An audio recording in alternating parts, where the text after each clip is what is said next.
What's up, everybody? Football's back and quickly approaching, but I bet there's a lot of moves in the offseason that you either forgot about or never heard about. In the next few videos, I'll be talking about the key offseason signings and departures in the NFL during the offseason. In this video, we'll be talking about each team's biggest offseason moves. And if you're new to the program, you're definitely going to want to subscribe and not miss any of this content because you're going to want to see every single move that happened in the offseason before you start making your picks and your bets as the NFL season starts. Let's jump in. We'll start with the AFC West and some of the really big signings here. Obviously, some huge signings across the whole division, but also some of the biggest in the NFL. For the Broncos, love the move going out and trading for Russell Wilson, sending over Noah Fant and a variety of players and draft picks to Seattle. This is a Broncos team that is very complete in a lot of aspects of football. Really good young running backs and wide receivers on the offensive side. Great young talent on the defensive side of the football too, especially in the secondary. This is a team that, in my opinion, is truly a quarterback away from being a playoff and Super Bowl contender. Russell Wilson, one of the best and most consistent quarterbacks in the game of recent memory. I really like this move, and I like the Broncos to catapult instantly into a contender spot. For the Chiefs, really like the move going out getting now a veteran wide receiver, Juju Smith-Schuster, after the departure and trade of Tyre Kill, their longtime number one receiver. I'm really intrigued by this signing too because Juju and Tyre Kill play very different positions in terms of how they play wide receiver. Tyre Kill lines up really in that offensive scheme wherever he wants, and it's just a speed player that tries to beat you over the top. Juju Smith-Schuster, more of a pure slot receiver that Pat Mahomes and Andy Reid really haven't had of recently. So it'll be intriguing to see how the brain power and the brain trust in Kansas City uses Smith's talents to kind of transform that offense that's going to have a new identity this season. Another huge signing in the AFC West in LA with the Chargers as they went out and traded for Khalil Mack. I was blown away by this trade. I love the move by the Chargers here trading for him. They already have a great all-pro defensive end in Joey Bosa when he's healthy. Stick Mack on their side, and this is instantly one of the scariest defensive lines in football. And they definitely needed this when you look at the rest of the quarterbacks in the AFC West alone with Russell Wilson, Derek Carr, and Patrick Mahomes, and just the quarterback talent in the AFC in general. You're going to want to get out for the quarterbacks quickly in this NFL with how good the quarterback talent is, especially if you want to make playoff runs. And I don't understand how any opposing offensive line is going to be able to guard both Khalil Mack and Joey Bosa if they're both on the field at the same time and healthy. Love this move, and it really solidifies their defense, especially the defensive line on the Chargers team that already has a very solid offense.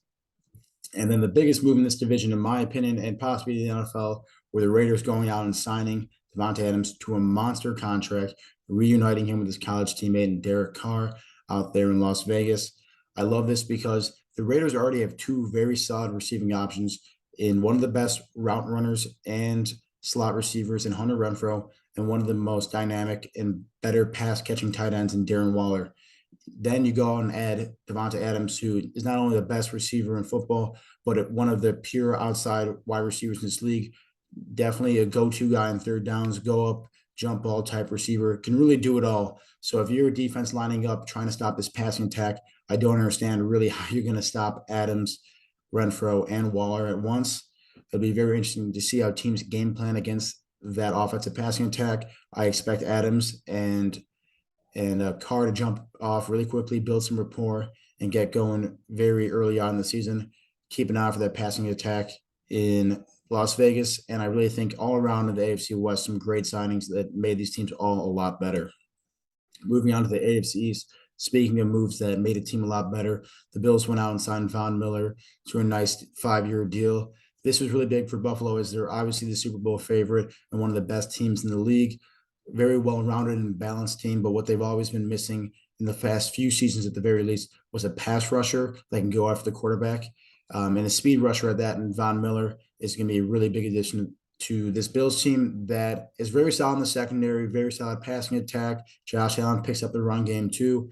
Really, like I said, what they're missing is a pass rusher, and they're really lacking in that sack department. Now with Von Miller, that addresses really the biggest issue in my mind with the Bills and makes them a much more well-rounded team than they already were. Moving on to the Patriots, love the trade for Devontae Parker. The Patriots in general, they're never going to have a flashy offseason, especially now in the free agency. That's just not how Bill Belichick operates. He's not going to go out there and spend big money on big name players. He wants to develop young talent, these late round picks, these undrafted free agents, these deep sleepers in the league, kind of like Devontae Parker, who has been overshadowed now as a wide receiver in Miami. So love this move, especially when you consider that they have Mac Jones, the young quarterback, that it's always good to go and sign a big outside receiver that can go up and win jump balls and win the 50-50 battles.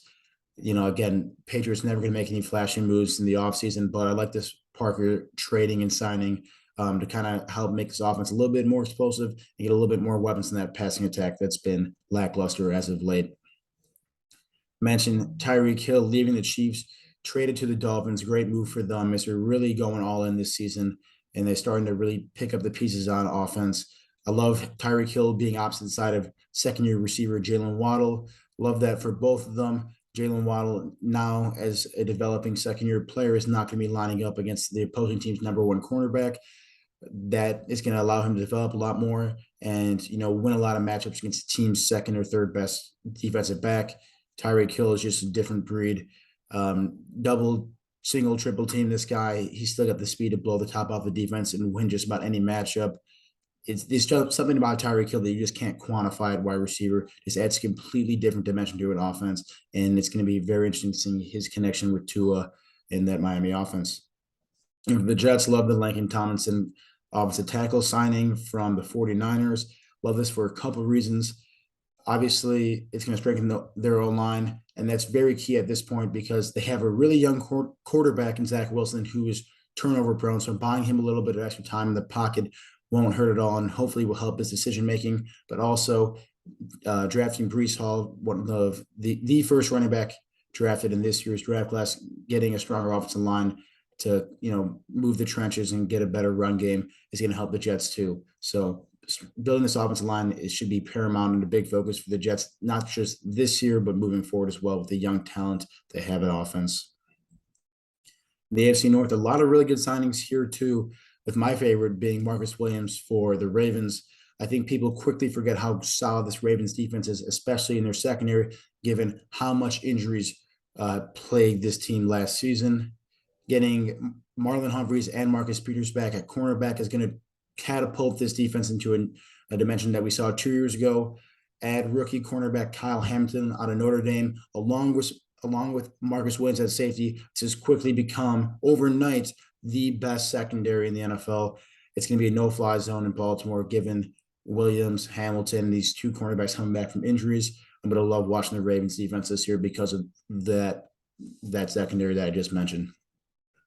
Moving on to the Bengals, you didn't have to watch too many games last year to realize that their big weakness was their offensive line, and Joe Burrow was getting no time in the pocket to throw to as many skilled wide receivers. Signing La'el Collins obviously addresses that. One of the better offensive guards in this league, and definitely one of the most athletic offensive guards in this league when healthy. If this guy's playing a full season, this is a steal of a signing for the Bengals, and this is a huge addition to your offensive line, along with a few other offensive linemen they signed in free agency.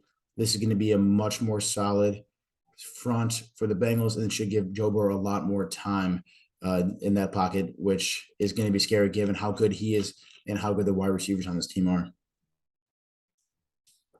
One of the less eye-popping signings in this division was Mitch Trubisky. The Steelers, they've obviously moved on from Ben Roethlisberger, need to fill that role. Outside of drafting Pickett highly in the draft, I like this Trubisky move a lot because you're not signing to a huge contract. Trubisky showed some flashes with the Bears before the Matt Nagy collapse, and then was the understudy to Brian Dable and Josh Allen, the Bills.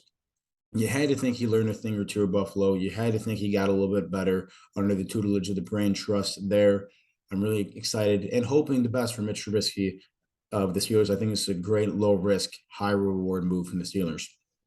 And then for the Browns, getting Amari Cooper at wide receiver after losing Jarvis Landry and Odell Beckham over the past season is huge. Obviously, Deshaun Watson is a very big signing in his own right for the Browns, but given that he suspended 6 games to start the season, I didn't consider that the biggest signing, although when he's healthy, he obviously takes his Browns team to a different dimension.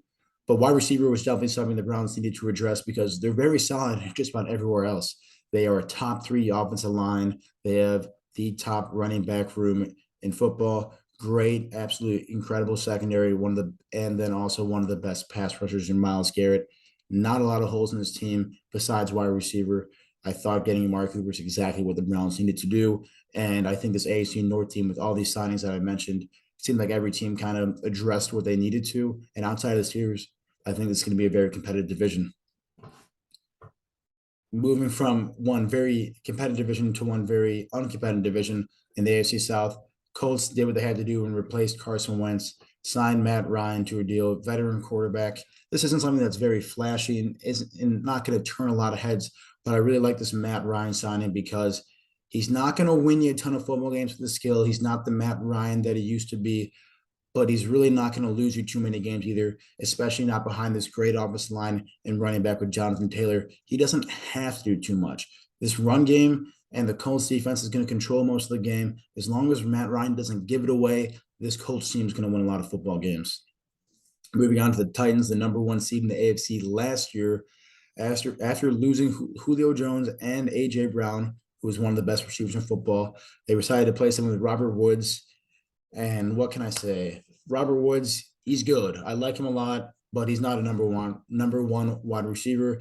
That being said, it's still one of the biggest moves that the Titans made this year, and that goes to say a lot about what they did in the offseason, which wasn't very much.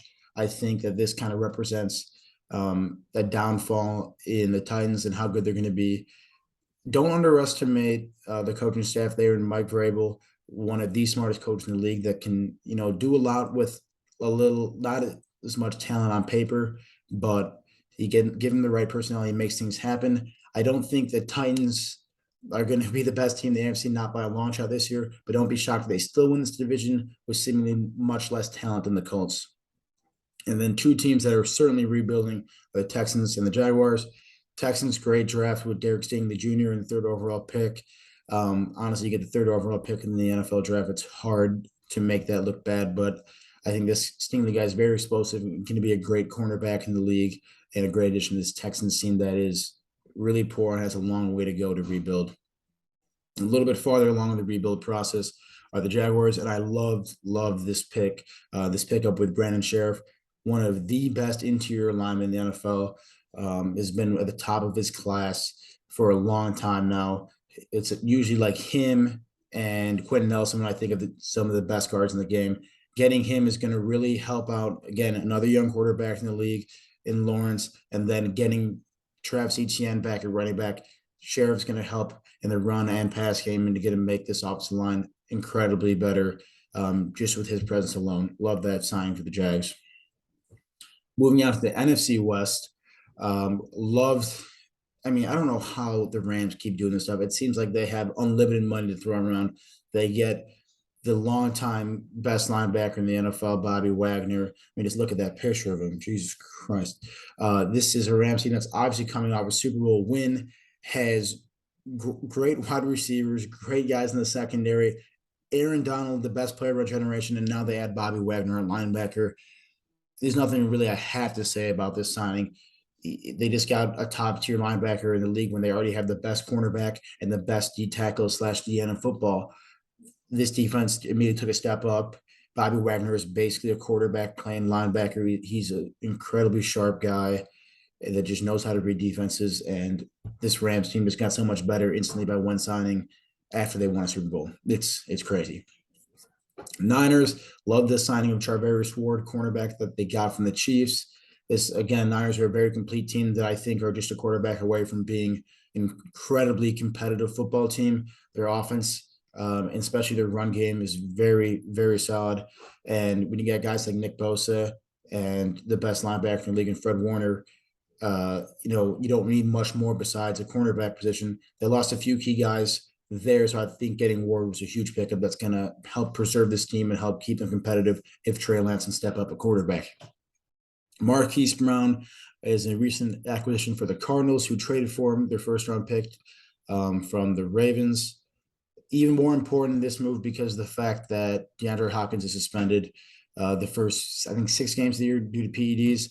Kyler Murray, huge extension there. So getting another deep threat wide receiver, especially as he buys so much time in the pocket, is going to be huge for them. Like to see the Cardinals offense keep bolstering their skill position players as this division and just offenses across the league keep getting more and more dangerous. And then for Seattle, obviously, after the departure of Russell Wilson, they're in a complete rebuild. Got a ton of draft picks from the Broncos, trading away. But one of the key players they got is Noah Fant, who is just a really good tight end that can do it all. Really good run blocker, also a really solid receiving threat. I anticipate a good year for Noah Fant, especially when you get the report that he's getting along with Drew Lock coming over from Broncos Nation. Let's ride. I think those two together are going to be still pretty solid in a Seattle team that I think is going to be very uncompetitive this year. That being said, I still like the signing with Fant. The AFC East and the Cowboys, NFC East and the Cowboys, I'm sorry. I kind of cheated with the Cowboys a little bit, putting DeMarcus Lawrence, who's been on the team, but he was injured last year, and his departure is what made Micah Parsons move from a linebacker to DN, proving that this guy can really do it all. But getting Lawrence back from injury and then signing him to a huge extension is great for this D line. Obviously, like I just mentioned, Micah Parsons is going to be, and then you got Diggs, very good players in this defense, and you're not going to want to lose the capabilities that the Cowboys have had and lose the stranglehold that they've had in this division. Lawrence preserves that. We all know what he can do. It's a great signing for the Cowboys and kind of keep the talent in Dallas. My favorite signing in this division and almost all across football were the Eagles trading for A.J. Brown from the Titans. A.J. Brown, biasly, one of my favorite receivers in football, so I love him going to the Eagles and being a little bit more competitive team, I think, this year than the Titans. But I love that just because of the fact that Jalen Hurts needs a real, true number one receiver, especially given his accuracy issues in the past. Getting a very physical receiver in Brown is huge, but also pairing him alongside Devonta Smith, who's a lot less physical and more of a finesse, quick route runner.